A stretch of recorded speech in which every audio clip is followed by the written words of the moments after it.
Hello students, I hope you all are happy and healthy. ठीक है जी, तो मैं अभी ज़्यादा समय नहीं लेता इधर उधर की बातों पे, मैं सीधा ही अपने पॉइंट पर आ जाता हूँ। तो देखिए, अभी तक आप लोगों ने पिछली क्लास में हम लोगों ने accounting procedures that is rules of debit and credit का चैप्टर कवर कर लिया था। वो चैप्टर नंबर 6 था। आज के इस लेक्चर में हम लोग चैप्टर नंबर 8 जर्नल का चैप्टर कवर करेंगे। जो accounting procedures rules of debit and credit आपने सीखे हैं, उन्हीं accounting procedures rules of debit and credit की मदद से उन्हीं रूल्स को अप्लाई करते हुए हम लोग जर्नल का चैप्टर करेंगे, जर्नल की एंट्री पास करना सीखेंगे। ठीक है जी, तो मैं आपको बता दूं, अब तक मैं आपको चैप्टर 1 2 3 4 एंड फिर 6, चैप्टर 1 2 3 4 6 कराया था। पांचवा चैप्टर जो था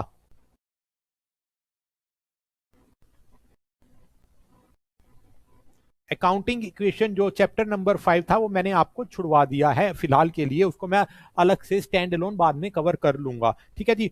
और उसके बाद chapter number 6 accounting procedures rules of debit and credit आप पिछले लेक्चर में कवर कर चुके हैं। ठीक है जी। तो उसके बाद एक चैप्टर नंबर 7 है, वो है ओरिजिन ऑफ ट्रांजेक्शंस,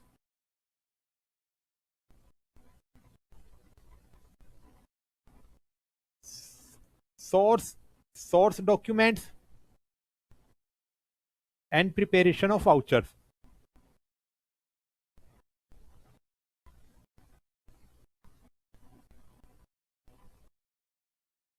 ठीक है जी। इसमें आप लोगों को बताएगा, जब भी कोई हम लोग ट्रांजैक्शन करते हैं तो उस ट्रांजैक्शन के लिए हम लोग कोई बिल जनरेट करते हैं या बिल लेते हैं, तो उस बिल की मदद से उसको सोर्स डॉक्यूमेंट बोला जाता है, और उस सोर्स डॉक्यूमेंट से हम लोग वाउचर बनाते हैं। उसके बाद हम जर्नल की एंट्री पास करते हैं।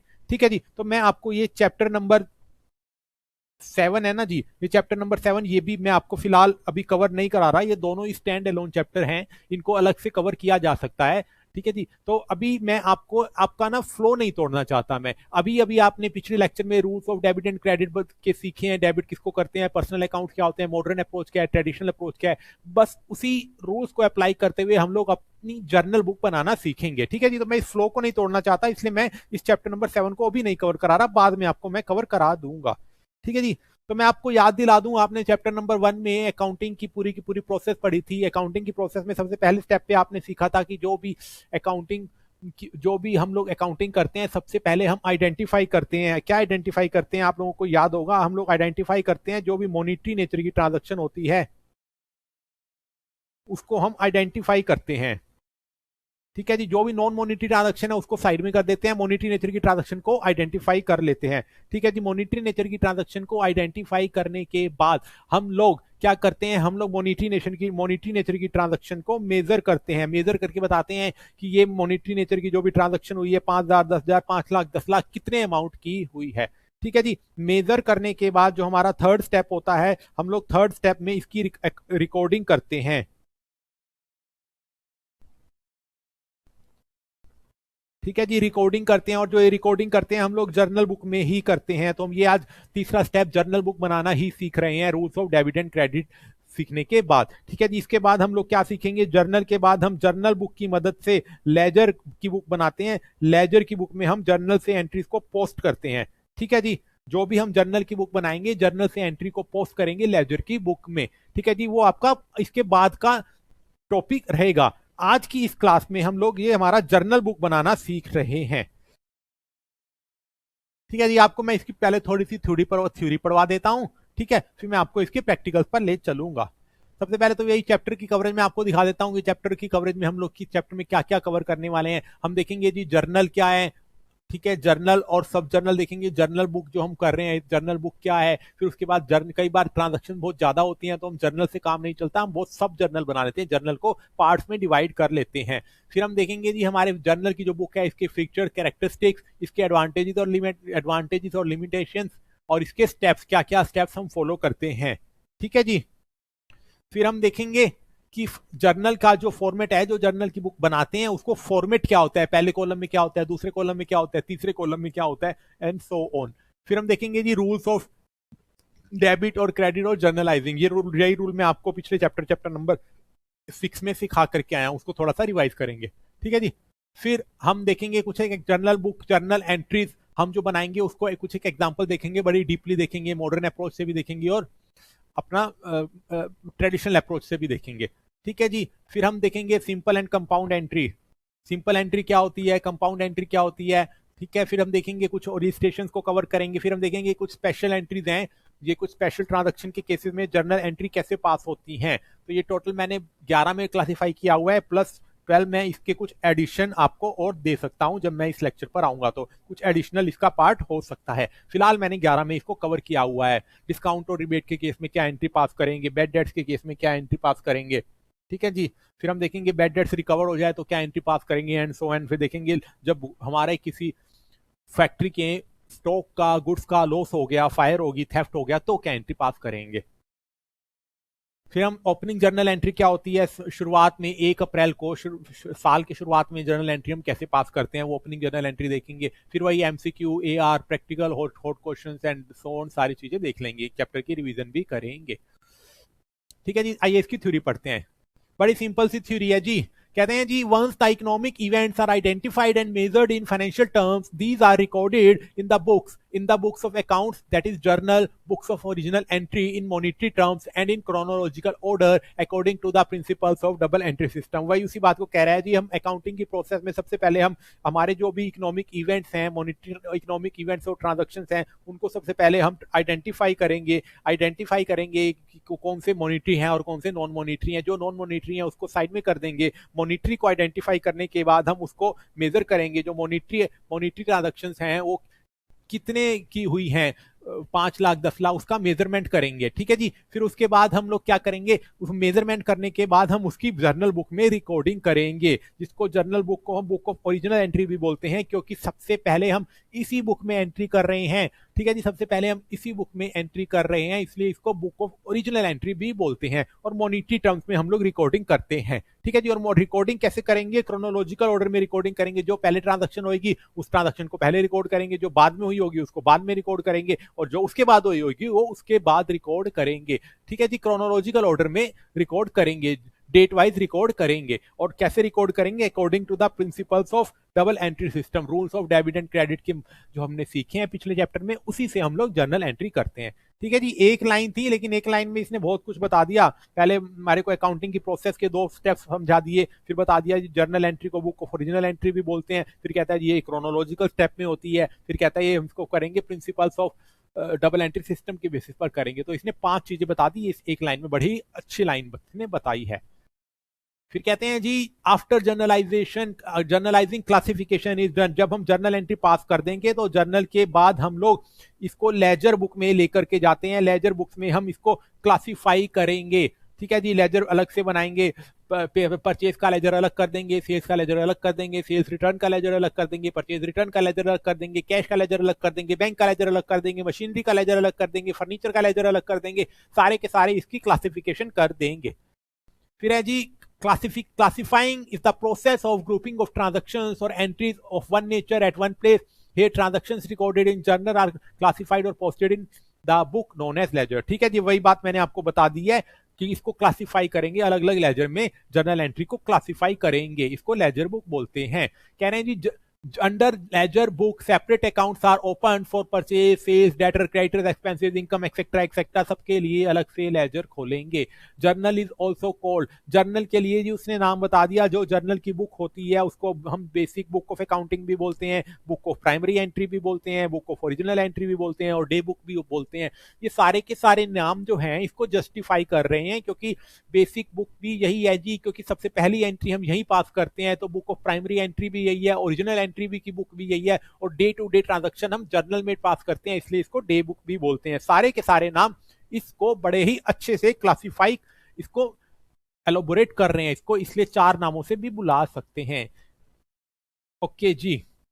अब कह रहे हैं the process of recording the transaction into journal is called journalising. जो भी हम जर्नल बुक में एंट्री पास करते हैं तो हम बोलते हैं हम जर्नलाइजिंग कर रहे हैं। हम जर्नल बुक में जर्नल की एंट्री पास करते हैं। This process of recording transaction in journal is called journalising. हम जर्नल बुक जो बनाते हैं उसको जर्नलाइजिंग बोलते हैं, हम जर्नलाइजिंग कर रहे हैं। And the transfer of journal entry into ledger is called posting. जब जब जर्नल बुक बना लेंगे, जर्नल बुक के बाद हम लेजर की बुक में एंट्री पास करेंगे तो उसको हम बोलेंगे हम लेजर पोस्टिंग कर रहे हैं। ठीक है जी। अब है जी सब जर्नल। देखिए सब जर्नल क्या है, कई बार आपकी बिजनेस की डे टू डे ट्रांजैक्शन इतनी ज्यादा होती हैं, उसको आप एक बुक में नहीं समा पाते हैं, तो आप उस केस में क्या करते हैं, उसमें हम जर्नल की बुक को कई सारे जर्नल में डिवाइड कर लेते हैं। हम एक जर्नल बुक ना बना करके कई सारी जर्नल बुक बना लेते हैं। हम कैश की बुक बना लेंगे, कैश की जितनी भी ट्रांजैक्शन होंगी वो कैश में चली जाएंगी। हम परचेज की बुक बनाएंगे, परचेज की जितनी भी ट्रांजैक्शन होंगी वो परचेज में जाएगी। हम सेल्स बुक बनाएंगे, सेल्स की जितनी भी ट्रांजैक्शन होंगी वो सेल्स बुक में जाएगी। हम बिल्स रिसीवेबल की बुक बनाएंगे, बिल्स रिसीवेबल की जितनी ट्रांजैक्शन होंगी वो बिल्स रिसीवेबल की बुक में चली जाएंगी। तो हमने जर्नल को क्लासिफाई कर लिया सब जर्नल में, हमने जर्नल की बुक्स के नंबर्स बढ़ा दिए, उसको हमने डिवाइड कर दिया सब जर्नल्स में। कहते हैं जी when the size of business is small one then it is possible to enter each and every transaction in journal, but when the size of business grows, it becomes no longer possible to record each and every transaction in one journal. In that case, journal is subdivided into number of sub journals known as. ठीक है जी, वही मेरी बात को repeat कर रहा है। जब आपका बिजनेस की ट्रांजैक्शन छोटी है, आपका बिजनेस छोटा है, तब तो आप एक बुक बना लीजिए, एक बुक से आपका काम चल जाएगा। लेकिन जब आपका बिजनेस ग्रो करेगा, आपकी ट्रांजैक्शन बहुत ज्यादा हो जाएंगी, उस केस में आपको जर्नल को सब डिवाइड करना पड़ेगा सब जर्नल्स में। और सब जर्नल्स को ये कहते हैं जी सब्सिडरी बुक भी बोलते हैं और स्पेशल जर्नल्स भी बोलते हैं। स्पेशल पर्पस सब्सिडरी बुक और स्पेशल जर्नल, इसके इसने नाम बता दिए। स्पेशल जर्नल होगी ना, कैश बुक के लिए कैश की ट्रांजैक्शन के लिए कैश बुक बना दी, वो अलग से स्पेशल जर्नल हो गया। सेल्स की बुक के लिए सेल्स का जर्नल बना दिया, वो उसके लिए स्पेशल जर्नल हो गया। और ये डिफरेंट डिफरेंट सब्सिडरी बुक्स बना दी हैं। ठीक है जी, ओके। अब कह रहा है द सब्सिडरी बुक्स में बी एन्यूमरेटेड एज अंडर। इसने सब्सिडरी बुक जो है ना, ये सारे के सारे सब जर्नल्स हैं, इसके एग्जांपल दे दिए। तो कह रहा है वो कैश बुक भी हो सकती है, सेल्स बुक भी, sales return, BR book, purchase book, etcetera etcetera, इसके सब इसने एग्जांपल दे दिए। अब कह रहे हैं जी the businessman need to maintain all the above mentioned subsidiary books, need not to maintain all the above subsidiary books, but he may maintain any of the above books according to the need and requirement of his business. कह रहे हैं एक businessman जरूरी नहीं है कि वो सारी की सारी जर्नल बुक बनाएगा। एक बिजनेसमैन उसको जो बुक्स इनमें से उसके बिजनेस की रिक्वायरमेंट के अकॉर्डिंगली सुटेबल लगती है, वो वाली जर्नल बुक बना ले, और वो इनमें से बाकी जर्नल बुक ना बनाए। अपने बिजनेस के अकॉर्डिंगली वो ये काम कर सकता है। ठीक है जी। अब देखते हैं जी जर्नल का फॉर्मेट क्या होता है। जर्नल के सबसे पहले फॉर्मेट में सबसे पहले कॉलम में डेट होता है। हम जो भी ट्रांजैक्शन जिस डेट पर हुई है उस डेट को रिकॉर्ड करते हैं। फिर हम पर्टिकुलर्स में ट्रांजैक्शन लिखते हैं, हम पूरी की पूरी एंट्री लिखते हैं। मान लेते हैं हमने कैश रिसीव किया महेश से, तो हम लिखेंगे cash account debit to Mahesh account debit. हमने राजेश को कैश पे कर दिया, तो हम लिखेंगे Rajesh account debit to cash account debit, cash account credit. ठीक है जी। तो ये ट्रांजैक्शन लिखेंगे हम इस पर्टिकुलर कॉलम में। और हम ट्रांजैक्शन में ना नरेशन भी लिखते हैं। अब हम लिखेंगे हमने cash account to Mahesh account की नरेशन लिखेंगे, being cash paid to Naresh Mahesh XYZ। और हमने कैश रिसीव किया महेश से, तो हम इसकी नरेशन लिखेंगे being cash received from Mahesh. हमने कैश पे कर दिया राजेश को, तो इसकी नरेशन लिखेंगे being cash paid to Rajesh. ठीक है जी। तो ये इसकी नरेशन भी लिखते हैं। अब ये लेजर फोलियो नंबर है। लेजर फोलियो नंबर में हम देखेंगे जी जो ये कैश का अकाउंट है लेजर में, लेजर की बुक में कौन से नंबर पर है। फिर ये महेश के लिए यहाँ पे नंबर लिखेंगे 15, 20, 25, 30। महेश का अकाउंट बताएगा कि लेजर की बुक में कौन से पेज नंबर पर है, उस पेज का नंबर लिख देंगे। ठीक है जी। फिर डेबिट में डेबिट का अमाउंट लिख देंगे और क्रेडिट में क्रेडिट का अमाउंट लिख देंगे। ये आपका फॉर्मेट होता है। ठीक है जी। तो देखिए एक बात मैं आपको बता दूं, फिर से मैं आपको चैप्टर के ओवरव्यू पर ले चलता हूं।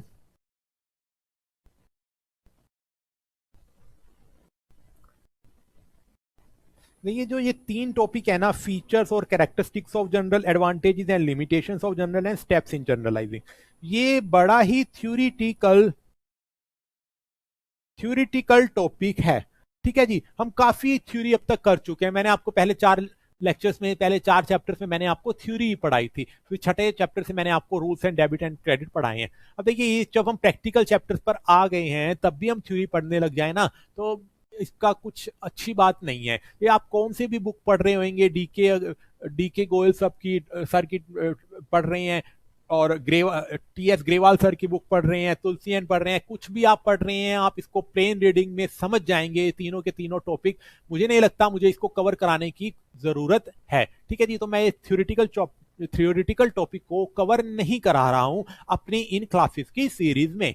ठीक है जी, तो मैं सीधा आपको प्रैक्टिकल पर लेकर के चलता हूं। चलिए अभी मैं आपको सीधा प्रैक्टिकल पर लेकर के चलता हूं।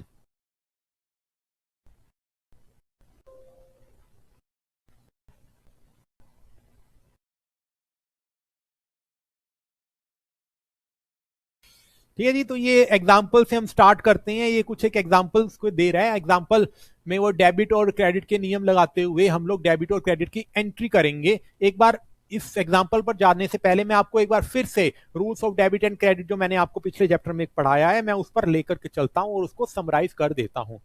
ठीक है जी, तो देखिए जो rules of debit and credit हैं वो कहते हैं आप दो तरीके से इन रूल्स को अप्लाई कर सकते हैं, ट्रेडिशनल अप्रोच और मॉडर्न अप्रोच के बेसिस पर। सबसे पहले ट्रेडिशनल अप्रोच पढ़ते हैं। ट्रेडिशनल अप्रोच बोलती है कि आपके बिजनेस में जितने भी अकाउंट्स हैं आप उन सब अकाउंट्स को तीन तरीके से क्लासिफाई कर दीजिए। पर्सनल अकाउंट्स को अलग कर दीजिए, रियल अकाउंट को अलग कर दीजिए और नॉमिनल अकाउंट को अलग कर दीजिए। पर्सनल अकाउंट में नेचुरल पर्सन भी हो सकते हैं, आर्टिफिशियल पर्सन भी हो सकते हैं और रिप्रेजेंटेटिव पर्सन भी हो सकते हैं। उन तीनों से हमारे को नियम में फर्क नहीं पड़ता। नियम यही बोलता है debit the receiver and credit the giver. Business से कोई भी पर्सन अगर कुछ भी रिसीव करता है तो उसके अकाउंट को हम डेबिट कर देते हैं। वही बिजनेस को कोई भी पर्सन देता है, गिवर है, ठीक है जी, अगर वो बिजनेस को कुछ देता है तो उसके अकाउंट को हम लोग क्रेडिट कर देंगे। रियल अकाउंट यानी कि assets account. Real account assets account में क्या नियम था, वो बोलता है कि जब बिजनेस में कुछ आएगा debit what comes in and credit what goes out. जब बिजनेस कुछ रिसीव, बिजनेस में कुछ रियल अकाउंट में कुछ आएगा, कुछ एसेट्स आएगी तो उसे हम डेबिट कर देंगे, और बिजनेस से जब कुछ चला जाएगा, कोई एसेट चली जाएगी तो हम उसे क्रेडिट कर देंगे। अब है जी नॉमिनल अकाउंट। नॉमिनल अकाउंट में हम लोगों ने सीखा था कि जितने भी एक्सपेंसेस और लॉसेस हैं, परचेजेस हमने कर दिया, कोई किसी को डिस्काउंट दे दिया, किसी को हमने रेंट पे कर दिया, किसी को कमीशन पे कर दी, कोई हमारा बैड डेट्स हो गया, ये सारे के सारे एक्सपेंसेस हैं। इन सारे के सारे एक्सपेंसेस के अकाउंट को हम लोग डेबिट करेंगे। और बिजनेस में जितनी भी इनकम होती है, सेल्स है, कमीशन रिसीव्ड है, रेंट रिसीव्ड है, XYZ कोई भी इनकम है, इंटरेस्ट रिसीव्ड है, उस रिसीव्ड को, उस इनकम को हम लोग क्रेडिट करते हैं। ठीक है जी।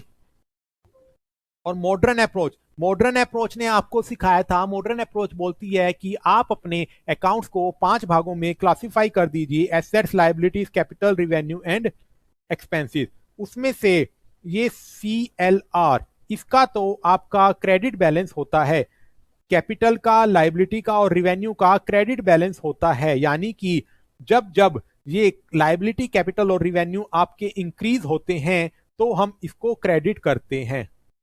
मैं रिपीट कर दूं, CLR कैपिटल, लायबिलिटी और रिवेन्यू का क्रेडिट बैलेंस होता है। जब जब कैपिटल, लायबिलिटी और रिवेन्यू इंक्रीज करते हैं तो हम इसे क्रेडिट करते हैं। वही एसेट्स का और एक्सपेंसेस का डेबिट बैलेंस होता है। जब जब एसेट्स और एक्सपेंसेस बढ़ते हैं तो हम इसे डेबिट करते हैं। ठीक है जी, बस यही समराइजेशन था। आइए फिर से आपको एग्जांपल पर ले चलता हूं। अब इसने सबसे पहला एग्जांपल दिया है हमारे को। पहले एग्जांपल में कहता है जी, Amit started business and introduce capital of ₹1,00,000। इसको हम दोनों अप्रोच से सीखेंगे, ट्रेडिशनल अप्रोच से भी सीखेंगे और मॉडर्न अप्रोच से भी सीखेंगे।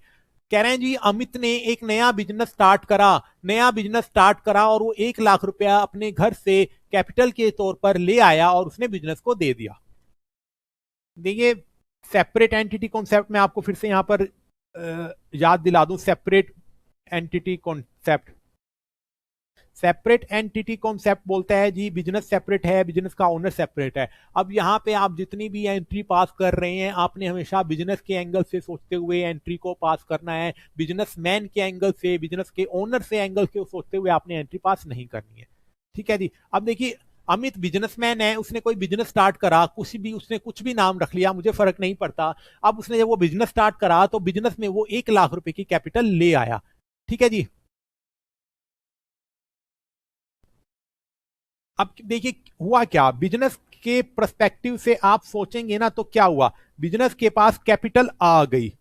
ठीक है, बिजनेस के पास कैपिटल आ गई और वो 1,00,000 रुपया या तो कैश में लाया होगा या फिर बैंक बैलेंस, बैंक के थ्रू लाया होगा। तो बिजनेस का कैश अकाउंट भी बढ़ गया और बैंक अकाउंट भी बढ़ गया और बिजनेस के पास कैपिटल भी आ गई, तो बिजनेस की कैपिटल भी बढ़ गई। ठीक है जी, तो बिजनेस के पॉइंट ऑफ व्यू से इस तरीके से आपने सोचना है। आइए अब देखते हैं। सबसे पहले इसने हमारे को एग्जांपल दे, इस एग्जांपल में कहता है सबसे पहले तो हम मान लेते हैं जो 1 लाख रुपया बिजनेस ओनर बिजनेस में कैपिटल के तौर पर लेकर के आया, वो कैश में लेकर के आया। अब अगर वो कैश में लेकर के आया और मैं ट्रेडिशनल अप्रोच लगा रहा हूं, तो मैं इसकी क्या एंट्री पास करूंगा? तो मैं इसकी एंट्री पास करूंगा cash account debit to capital account.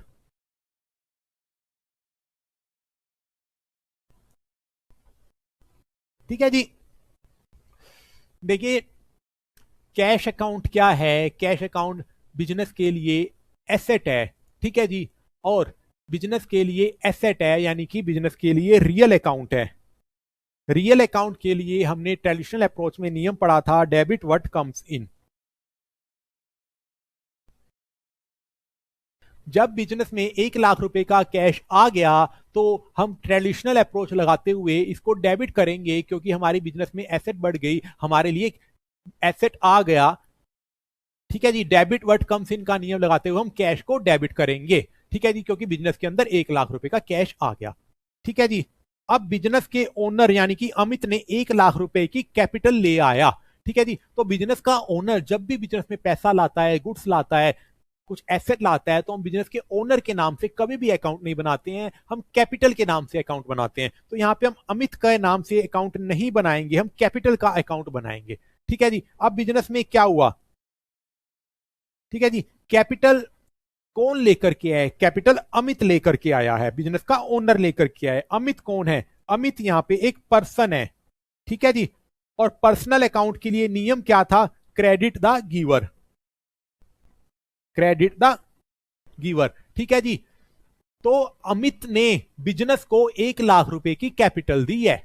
Amit ने बिजनेस को 1 लाख रुपए की कैपिटल दी है। ठीक है जी, तो ये यहां पर गिवर है, इसलिए गिवर, क्रेडिट द गिवर का आपने नियम पढ़ा है, इसलिए हमने कैपिटल के अकाउंट को क्रेडिट कर दिया। अमित के नाम से अकाउंट को क्रेडिट नाम नहीं खोलेंगे, कैपिटल के नाम से अकाउंट खोलेंगे और इस अकाउंट को क्रेडिट करेंगे।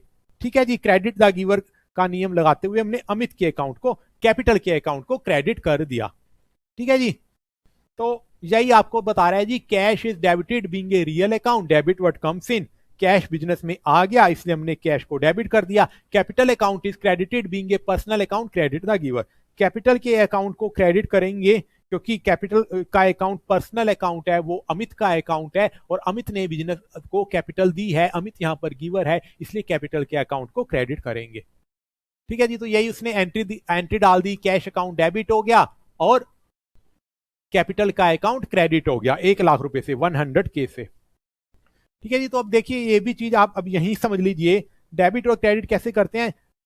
डेबिट के लिए तो हम ना लेफ्ट अलाइनमेंट करते हैं। ठीक है, यहाँ पे ये लकीर मारी हुई है, तो यहाँ पे लेफ्ट अलाइनमेंट करते हुए कैश के अकाउंट को मैंने डेबिट कर दिया।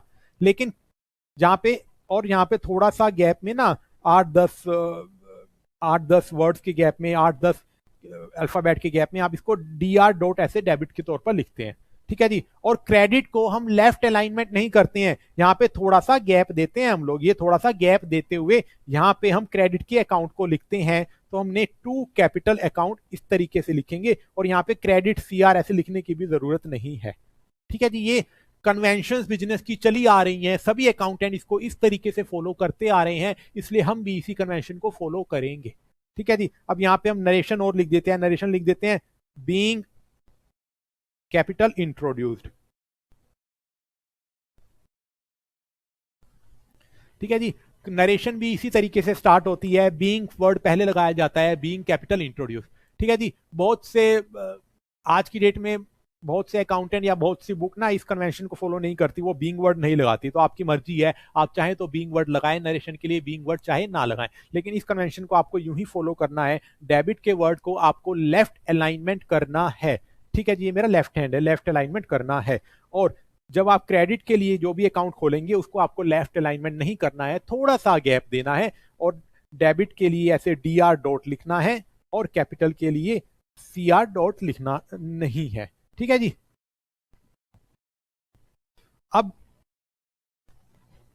इसने दूसरा इसने एजम्पशन लिया है, कहते हैं जी मान लेते हैं जो 1 लाख रुपए की कैपिटल अमित ने बिजनेस में इंट्रोड्यूस करी है वो कैश ना लेकर के उसने बैंक अकाउंट में डिपॉजिट कर दी या उसने एक चेक दे दिया, ठीक है जी, और हमने चेक को अपने बिजनेस के नाम से हमने जो अकाउंट खुलवाया हुआ है उसमें जाकर के डिपॉजिट कर दिया, तो इसकी क्या एंट्री होगी? तो देखिए इसकी एंट्री होगी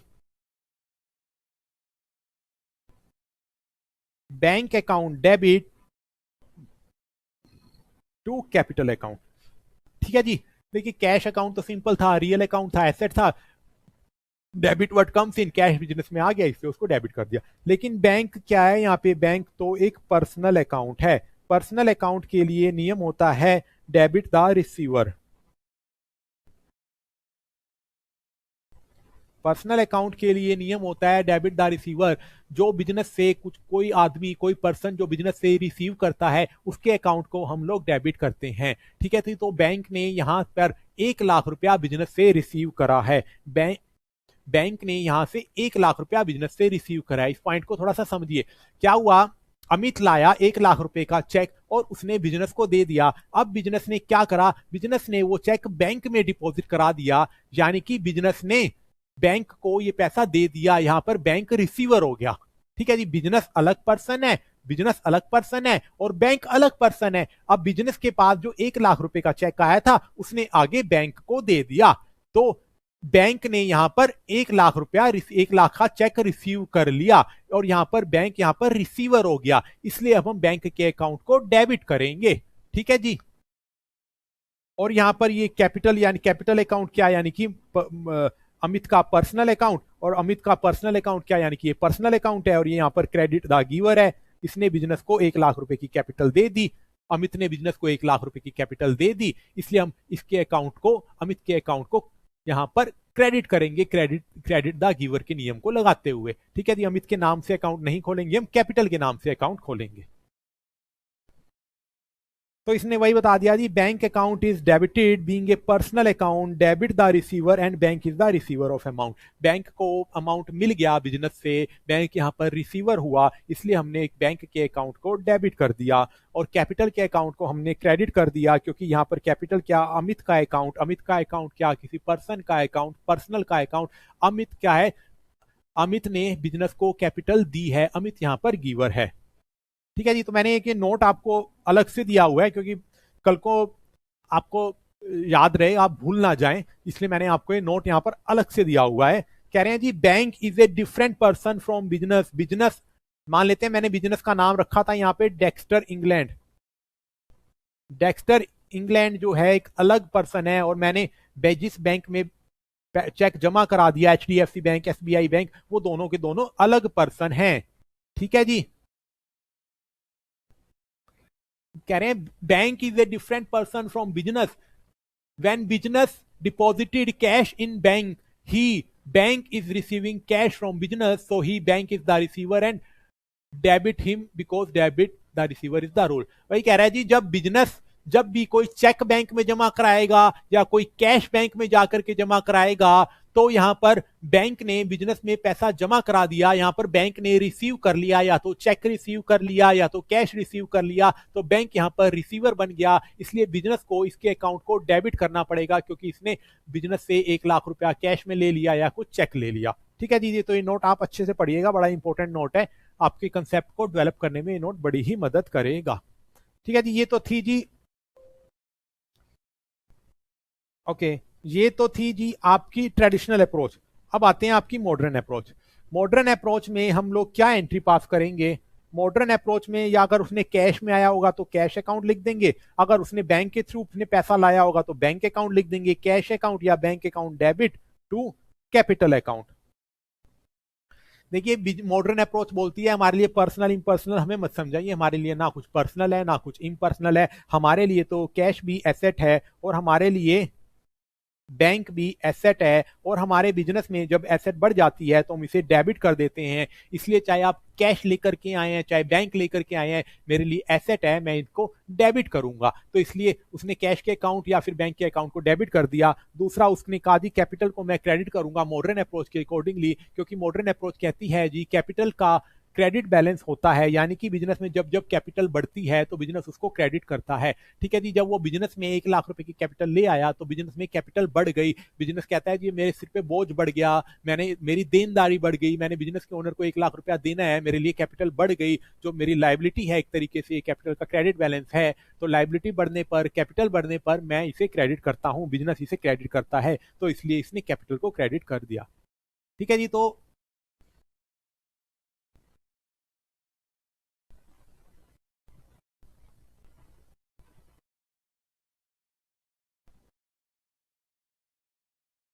ओके जी, तो इसने यही एंट्री पास कर दी और इसने यही आपको नियम समझा दिया जो मैंने आपको अभी अभी समझाया है।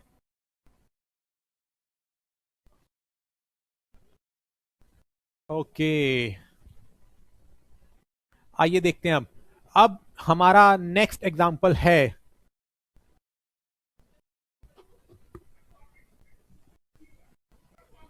ओके, तो एग्जांपल है जी, सेकंड एग्जांपल हम कर रहे हैं, तो पहला ही एग्जांपल है अभी।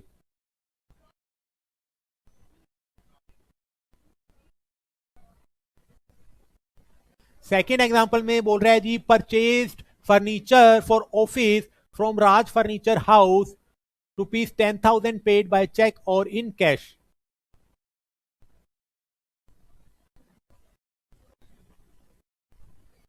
ओके, अब ये सेकंड एग्जांपल में बता रहा है जी, हमारे बिजनेस ने राज फर्नीचर हाउस से 10,000 रुपए पे करके फर्नीचर परचेज कर लिया।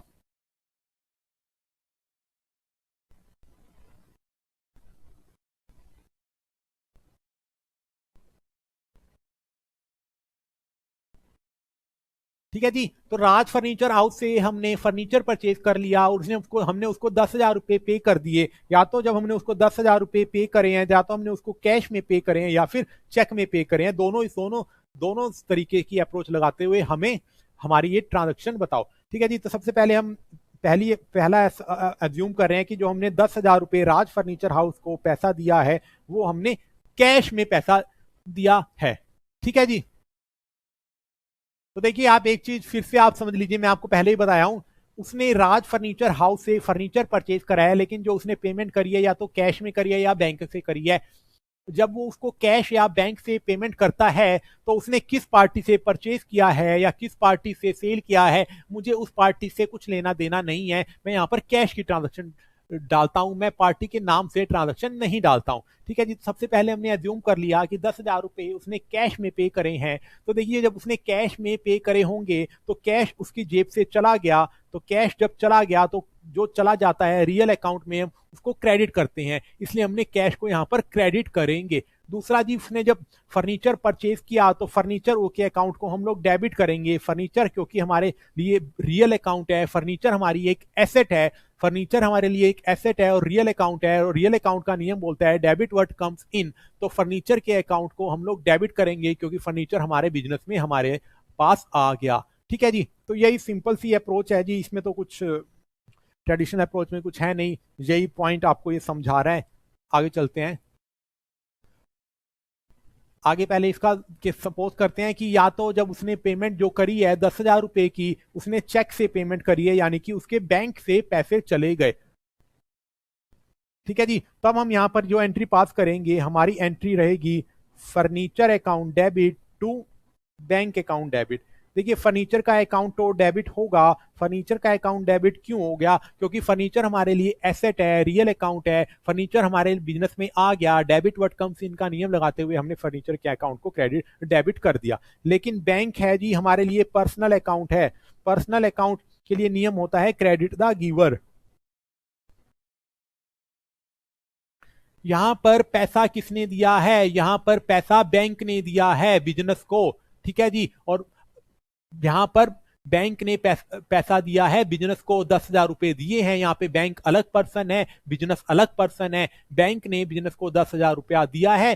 ठीक है जी, उसी 10,000 रुपए से हम लोग फर्नीचर परचेज करके लाए हैं। तो यहाँ पर बैंक ने बिजनेस को 10,000 रुपया, 10,000 रुपीज दिए हैं। ठीक है जी, तो यहाँ पर बैंक जो है गिवर है, इसलिए हम लोग यहाँ पर बैंक के अकाउंट को क्रेडिट करेंगे। ठीक है जी, क्रेडिट द गिवर का नियम लगाते हुए। अगर यही एंट्री हम लोग मॉडर्न अप्रोच में करें, मॉडर्न अप्रोच बोलती है जी हमारे लिए तो ना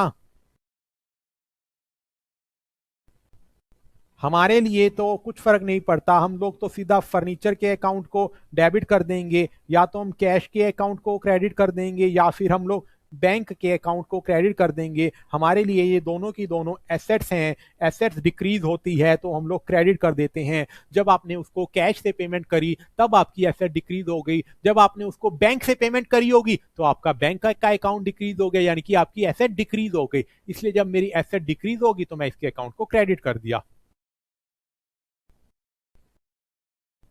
ठीक है जी, तो ये यही कह रहा है जी, फर्नीचर का अकाउंट को डेबिट कर दिया, being an asset, increase in asset is debited. Cash और बैंक के अकाउंट को हमने क्रेडिट कर दिया, being an asset, decrease in asset is credited. ठीक है जी, वही नियम आपको इसने बता दिए। आइए आगे चलते हैं। अब इसने तीसरा एग्जाम्पल दे दिया। तीसरे एग्जाम्पल में बोलते हैं हमने गुड्स परचेज करी है 50,000 रुपए की, कैश चेक में पेमेंट करी है। Purchase goods for ₹50,000 against cheque. हमने 50,000 रुपए की परचेज करी है और हमने जो उसको पेमेंट करी है हमने उसको चेक से पेमेंट करी है, बैंक से पेमेंट करी है। ठीक है जी, तो अब आपकी एंट्री क्या होगी? आपकी जो एंट्री होगी वो आपकी अकाउंट एंट्री होगी, परचेज अकाउंट डेबिट टू,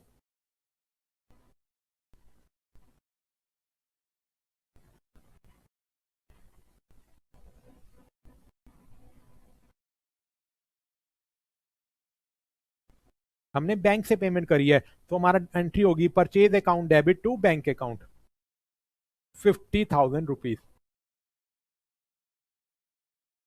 देखिए, जब भी हम कोई गुड्स परचेज करके लाते हैं तो हम गुड्स के नाम से अकाउंट नहीं खोलते हैं। जब भी हम कोई गुड्स परचेज करके लाते हैं हमारा बिजनेस परचेज के नाम का लेजर खोलता है। जब वो गुड्स को सेल कर देगा, जब वो गुड्स सेल कर देगा तो हम सेल अकाउंट के नाम से लेजर खोलेंगे। ठीक है जी, इस चीज को आपने याद रखना है। तो जब वो गुड्स परचेज करके लाया तो गुड्स यानी कि क्या, गुड्स हमारे लिए बिजनेस की एसेट, माफ कीजिएगा, गुड्स जब वो परचेज करके लाया तो उसने परचेज के नाम से अकाउंट खोला। और परचेज क्या है? परचेज बिजनेस के लिए एक खर्चा है, परचेज बिजनेस के लिए एक एक्सपेंडिचर है। एक्सपेंडिचर क्या क्या बोलते हैं? एक्सपेंडिचर को हम लोग ट्रेडिशनल अप्रोच में नॉमिनल अकाउंट में क्लासिफाई करते हैं, और नॉमिनल अकाउंट के लिए बोलता है डेबिट द एक्सपेंडिचर। जब भी आप कोई खर्चा करेंगे तो उसको डेबिट करेंगे। तो हमने परचेज का खर्चा कर दिया तो परचेज के अकाउंट को हमने डेबिट कर दिया।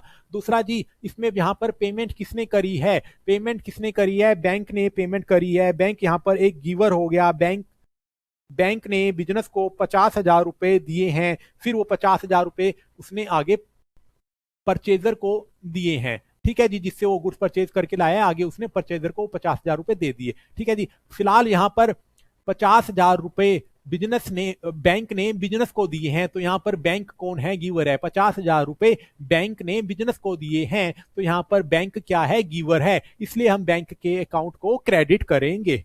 ठीक है जी, तो एंट्री हो जाएगी purchase account debit to bank account. तो इसने वही नियम बता दिया, purchase account is debited being a nominal account, debit all expenses and losses. Bank account is credited being a personal account, credit the giver of amount. Bank is the giver, bank यहाँ पर giver है, इसलिए हमने bank के account को credit कर दिया। अब मॉडर्न अप्रोच क्या बोलती है जी? मॉडर्न अप्रोच बोलती है हम एंट्री तो सेम पास करेंगे, purchase account debit to bank account. और मॉडर्न अप्रोच बोलती है जी, मॉडर्न अप्रोच बोलती है हमारे लिए भी नियम ऑलमोस्ट सेम ही है। जब भी हमारे बिजनेस में खर्चा बढ़ जाता है तो हम उसे डेबिट करते हैं। जब मेरे बिजनेस में 10,000 रुपए की मैं गुड्स परचेज करके लाया तो मेरे बिजनेस में 10,000 रुपए का खर्चा कर दिया। ठीक है जी, तो जब वो खर्चा उसने कर दिया तो खर्चा इंक्रीज हो गया। जब खर्चा इंक्रीज हो गया तो मैंने उसको डेबिट कर दिया। दूसरा, मेरे लिए बैंक क्या है? बैंक मेरे लिए एसेट है। जब मैंने बैंक से पेमेंट कर दी, जब बिजनेस ने बैंक से पेमेंट कर दी, ठीक है जी, तो क्या हुआ? तो उसकी एसेट रिड्यूस होगी। एसेट रिड्यूस होने पर हम लोग एसेट को क्रेडिट करते हैं, इसलिए बैंक को यहां पर क्रेडिट कर दिया। अब चौथी एंट्री कह रहा है sold goods for ₹25,000 against cheque. हमने 25,000 रुपए चेक के अगेंस्ट में गुड्स को सेल कर दिया, यानी कि हमने गुड्स को सेल कर दिया और हमारे पास जो पेमेंट आई है बैंक में पेमेंट आई है, कैश में पेमेंट नहीं आई है। तो हम इसकी एंट्री क्या पास करेंगे? इसकी एंट्री हम लोग पास करेंगे ट्रेडिशनल अप्रोच में bank account debit to sales account. सबसे पहले तो सेल्स अकाउंट समझ लेते हैं। सेल्स हमारे लिए क्या है? हमारी बिजनेस की इनकम है। इनकम ट्रेडिशनल अप्रोच में नॉमिनल अकाउंट होती है, और हमारे हमारे को रूल पता है, रूल हमारे को पता है, जब भी कुछ इनकम होती है नॉमिनल अकाउंट उसको बोलता है क्रेडिट द इनकम। ठीक है जी। तो वो सेल्स जब होएगी, सेल्स को वो क्रेडिट कर देगा। 25,000 रुपए से हमने सेल्स को क्रेडिट कर दिया, क्योंकि सेल्स हमारे लिए इनकम है। दूसरा क्या हुआ जी, अब यहां पर 25,000 रुपए चेक के थ्रू आए। बैंक बिजनेस ने इस चेक को बैंक में जमा करा दिया। ठीक है जी, बिजनेस ने इस चेक को बैंक में जमा करा दिया, तो बैंक यहां पर क्या बन गया? बैंक एक पर्सनल अकाउंट है, और debit the receiver, debit the receiver का नियम लगाते हुए हमने बैंक अकाउंट को डेबिट कर दिया, क्योंकि उसने बैंक से चेक रिसीव करा है। ठीक है जी, 25,000 रुपए का चेक बैंक ने रिसीव करा है बिजनेस से। ठीक है जी, तो ये यहाँ पर बैंक यहाँ पर रिसीवर है, इसलिए हमने बैंक के अकाउंट को डेबिट कर दिया। ठीक है जी, तो ये यही इसकी एंट्री होगी, bank account debit to sales account. और इसने समझा दिया, bank account is debited being a personal account, debit the receiver, bank is the receiver of amount.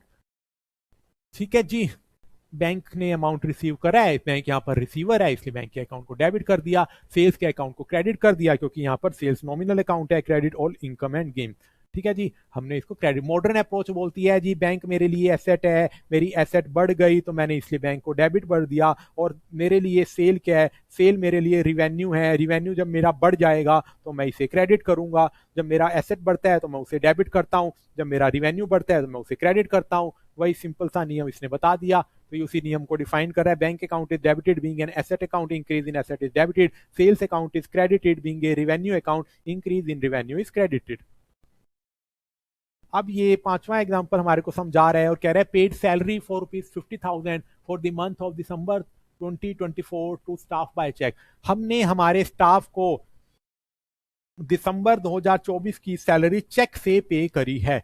ठीक है जी, हमने सैलरी पे करी है। सैलरी बिजनेस के लिए एक एक्सपेंडिचर है, सैलरीज के लिए हम लोग सैलरीज का अकाउंट खोलते हैं। सैलरीज का अकाउंट डेबिट हो जाएगा, क्योंकि सैलरी बिजनेस के लिए एक एक्सपेंडिचर है, एक्सपेंडिचर एक नॉमिनल अकाउंट है। नॉमिनल अकाउंट के लिए नियम होता है debit all the expenses. Salary account को इसलिए हम डेबिट कर देंगे, क्योंकि हमने एक्सपेंसेस को डेबिट करते हैं एज पर नॉमिनल अकाउंट। दूसरा, हमने चेक से पेमेंट करी है, तो हम बैंक के अकाउंट को क्रेडिट कर देंगे। ठीक है जी, यहाँ पर बैंक क्या है? बैंक यहाँ पर गिवर है, बैंक ने 50,000 रुपए बिजनेस को दिए हैं। ठीक है जी, ठीक है जी, बैंक यहाँ पर गिवर है, बैंक ने 50,000 रुपए बिजनेस को दिए। आगे बिजनेस ने वो सैलरी के तौर पर वो खर्चा कर दिया 50,000 रुपए का। ठीक है जी, तो बैंक यहाँ पर गिवर है, हम बिजनेस अलग हैं। बिजनेस जो मैंने नाम बिजनेस जो मैंने खोला हुआ है वो अलग है, और बैंक एक अलग पर्सन है। बैंक ने बिजनेस को 50,000 रुपए दे दिए, और उस 50,000 रुपए से मैंने आगे 50,000 रुपए से सैलरी का खर्चा कर दिया। ठीक है जी, तो बैंक यहाँ पर गिवर है, इसलिए बैंक के अकाउंट को क्रेडिट कर दिया। सैलरी यहाँ पर एक्सपेंडिचर है, सैलरी के अकाउंट को मैंने डेबिट कर दिया। तो यही इसने एंट्री कर दी, salary as account debit to bank account. Salary account is debited being a nominal account, debit all the expenses and losses. Bank account is credited being a personal account, credit the giver. Bank ने यहाँ पर 50,000 रुपए दिए हैं। ठीक है जी, अब मॉडर्न अप्रोच में सैलरी भी सेम, एंट्री सेम रहेगी, salary is account debit to bank account. और मॉडर्न अप्रोच बोलती है जी, हमारे जब जब एक्सपेंसेस बढ़ते हैं तो हम उसे डेबिट करते हैं। हमने सैलरी बिजनेस ने पे कर दी, तो बिजनेस के लिए खर्चे बढ़ गए, तो हम इसलिए सैलरीज अकाउंट को डेबिट कर देंगे। बैंक मेरे लिए एसेट है, जब जब मेरी एसेट रिड्यूस होएगी मैं उसे क्रेडिट कर दूंगा। तो बैंक बैलेंस मेरा 10,000 रुपए से रिड्यूस हो गया, इसलिए बैंक को क्रेडिट कर दिया। अब कह रहे हैं जी, रिसीव्ड 10,000 फ्रॉम अमित डेटर। हमारे बिजनेस ने 10,000 रुपए अमित से रिसीव कर लिए, और अमित कौन है जी? बिजनेस का डेटर है। उसको हमने कभी माल उधार पर दिया होगा, तो आज में पैसे लौटाने आ गया। सबसे पहले तो हमने जो 10,000 रुपए कैश में रिसीव कर लिए, तो कैश का अकाउंट डेबिट हो जाएगा, क्योंकि 10,000 रुपए बिजनेस में आ गए, यानी कि 10,000 रुपए की एसेट आ गई। 10 एसेट क्या है? रियल अकाउंट है, डेबिट व्हाट कम्स इन का नियम लगाते हुए हमने कैश के अकाउंट को डेबिट कर दिया। दूसरा, हम अमित के अकाउंट को क्रेडिट करेंगे। अमित के अकाउंट को हम लोग क्रेडिट क्यों करेंगे? क्योंकि अमित हमारे लिए एक पर्सनल अकाउंट है, और ठीक है जी, अमित के पर्सनल का नियम होता है क्रेडिट द गिवर। अमित ने बिजनेस को 10,000 रुपए दिए हैं, इसलिए अमित यहां पर गिवर है, इसलिए अमित के अकाउंट को क्रेडिट कर दिया। ठीक है जी, तो यही इसकी एंट्री है, cash account debit to Amit account.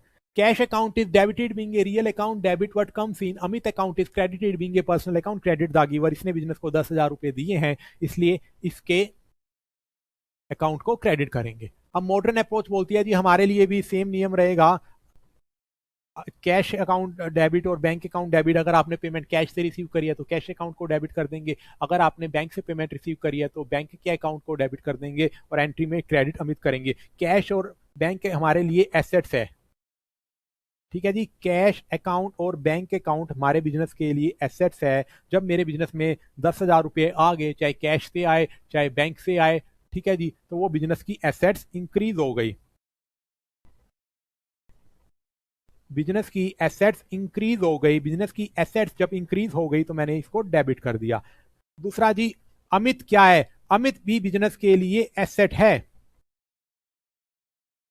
लेकिन पहले तो हमने अमित से 10,000 रुपए लेने थे, ठीक है जी, यानी कि मेरी 10,000 रुपए की एसेट खड़ी थी, लेकिन अब हमने इससे 10,000 रुपए ले लिए, अब ने इससे कोई पैसा नहीं लेना, तो मेरी एसेट रिड्यूस हो गई ना। पहले ये मेरे डेटर थे, अब इनने इससे 10,000 रुपए की पेमेंट ले ली, तो हमने इससे हमारे डेटर रिड्यूस हो गए, तो यानी कि मेरे एसेट यहां पर रिड्यूस हो गई। जब मेरी एसेट रिड्यूस होगी तो मैं उसे क्रेडिट करूंगा, जब जब मेरी एसेट डिक्रीज होती है तो मैं उसे क्रेडिट करता हूं, ठीक है जी। तो यही है इस एंट्री का, यही आपको बता रहा है। कह रहे Amit debtor account is credited being an asset account, decrease in asset is credited. Asset में जब जब डिक्रीज होता है तो हम उसे क्रेडिट करते हैं, ठीक है। तो इसने पिछले स्लाइड में तो माना था जो 10,000 रुपए की जिसको पेमेंट आई है ये कैश में आई है, अमित ने कैश में पेमेंट करी है। इस स्लाइड में मान रहा है कि जो 10,000 रुपए की अमित से पेमेंट आई है वो बैंक से आई है, तो हम बैंक के अकाउंट को क्रेडिट कर देंगे, माफ कीजिएगा, बैंक के अकाउंट को डेबिट कर देंगे और टू अमित का अकाउंट क्रेडिट कर देंगे, ठीक है जी। तो बैंक का अकाउंट डेबिट क्यों हुआ? बैंक एक पर्सनल अकाउंट है, डेबिट द रिसीवर का नियम लगाएंगे हम लोग। जो बिजनेस से कुछ रिसीव करता है हम उसके अकाउंट को डेबिट करते हैं, ठीक है जी। बैंक अलग पर्सन है, बिजनेस एक अलग पर्सन है। बैंक ने बिजनेस से 10,000 रुपए रिसीव करे हैं, ठीक है जी। हमारे पास जो चेक आया हमने बैंक को दे दिया, लो जी बैंक जी हमने आपको ये 10,000 रुपए का चेक दिया। तो बैंक ने बिजनेस से 10,000 रुपए का चेक लिया, तो बैंक ने यहाँ पर रिसीव किया, बैंक यहाँ पर रिसीवर हो गया, इसलिए बैंक के अकाउंट को डेबिट करेंगे। दूसरा, अमित ने 10,000 रुपए दिए हमारे को, अमित ने 10,000 रुपए जो दिए हैं बिजनेस को, तो अमित यहाँ पर गिवर हो गया, इसलिए इसके अकाउंट को क्रेडिट कर दिया, ठीक है जी। ओके, अब कह रहा है paid cash to Sujit creditor. हमने हमारे बिजनेस में कोई क्रेडिटर था, हमारे बिजनेस में कोई क्रेडिटर था, हमने उसको कुछ पैसे देने थे, हमने उसको 5,000 रुपए दे दिए। हमने कभी उससे माल उधार पर लाए होंगे, माल उधार पर लाने के कारण हमने उसको कुछ पैसे देने हैं, हमने उसको कुछ पैसे दे दिए, ठीक है जी। अंडर ट्रेडिशनल अप्रोच में इसकी एंट्री क्या होगी?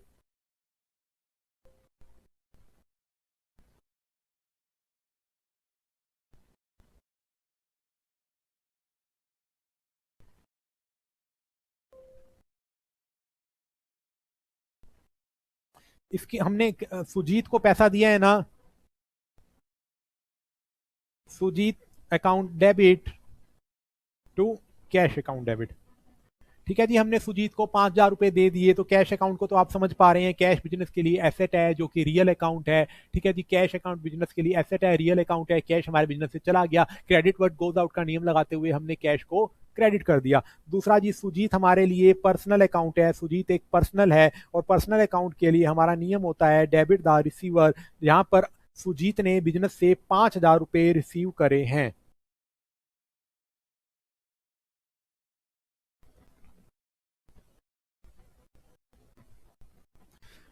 सुजीत ने बिजनेस से 5,000 रुपए रिसीव करे हैं, ये यहाँ पर रिसीवर है, इसलिए हमने डेबिट द रिसीवर का नियम लगाते हुए सुजीत के अकाउंट को डेबिट कर दिया। यही सिंपल सी बात है जी, ठीक है जी, सुजीत के अकाउंट को हमने डेबिट कर दिया क्योंकि यहाँ पर रिसीवर है, कैश के अकाउंट को क्रेडिट कर दिया क्योंकि क्रेडिट व्हाट गोज आउट। अब मॉडर्न अप्रोच कहता है जी एंट्री तो हम भी यही पास करेंगे, Sujit account debit to cash account, लेकिन हमने अप्रोच अलग हो जाएगी हमारे लिए सुजीत एक क्रेडिटर है, यानी कि एक लायबिलिटी है। पहले हमने सुजीत को 5,000 रुपए देने थे और अब हमने उसको 5,000 रुपए दे दिए, यानी कि पहले हमारी लाइबिलिटी 5,000 रुपए से खड़ी थी, अब हमने 5,000 रुपए की लाइबिलिटी पे कर दी, तो हमारे लिए लाइबिलिटी डिक्रीज हो गई। हमारे लिए लाइबिलिटी डिक्रीज हो गई। ठीक है जी, जब लाइबिलिटी बढ़ती है तो हम उसको क्रेडिट करते हैं, जब जब लाइबिलिटी कम हो जाती है तो हम उसको डेबिट करते हैं, क्योंकि लाइबिलिटी का क्रेडिट बैलेंस होता है। मैं रिपीट कर दूं, लाइबिलिटी का क्रेडिट बैलेंस होता है। जब लाइबिलिटी बिजनेस में बढ़ती है तो उसे क्रेडिट करते हैं, लेकिन मेरे इस केस में लाइबिलिटी कम हो रही है, मैंने 5,000 रुपए देने थे, मैंने 5,000 रुपए दे के लाइबिलिटी जीरो कर दी, तो लाइबिलिटी कम हो रही है, इसलिए मैं लाइबिलिटी के अकाउंट को डेबिट करूंगा। मैंने सुजीत के अकाउंट को यहाँ पर डेबिट कर दिया। To cash account, cash business के लिए एसेट है, बिजनेस की एसेट कम हो गई। जब एसेट कम होती है, जब मेरी एसेट डिक्रीज होती है तो मैं उसे क्रेडिट करता हूं। जब मेरी लाइबिलिटी डिक्रीज होती है तो मैं उसे डेबिट करता हूं, लेकिन मेरी जब एसेट डिक्रीज होती है तो मैं उसे क्रेडिट करता हूं। ठीक है जी।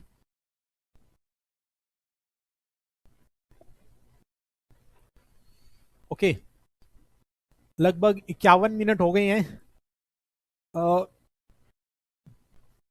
इस एग्जाम्पल को आप अच्छे से समझ लीजिए। आगे simple and compound journal entry में आपको अगले लेक्चर में कवर करा दूंगा। फिलहाल इस एग्जांपल को मैंने आपको दोनों तरीके से, दोनों अप्रोचेस लेते हुए समझाया है। मॉडर्न अप्रोच भी लिया है और मैंने आपकी ट्रेडिशनल अप्रोच भी लिया है। तो ये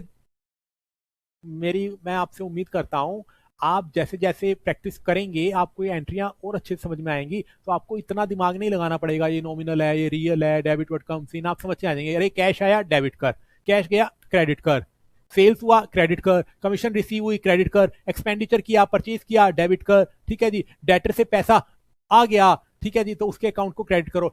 तो आप बड़े आसानी से समझ जाएंगे। आपने किसी क्रेडिटर को पैसा दे दिया, तो इसके अकाउंट को डेबिट करो। आप रिपीटिशन के बाद आप बहुत अच्छे से इस चीज को समझ पाएंगे। इसके लिए आपको प्रैक्टिस को डेवलप कीजिए। मैं धीरे धीरे और प्रैक्टिस कराऊंगा। आप मेरे पिछले के लेक्चर्स को अच्छे से देखिए, आज के लेक्चर को अच्छे से देखिए।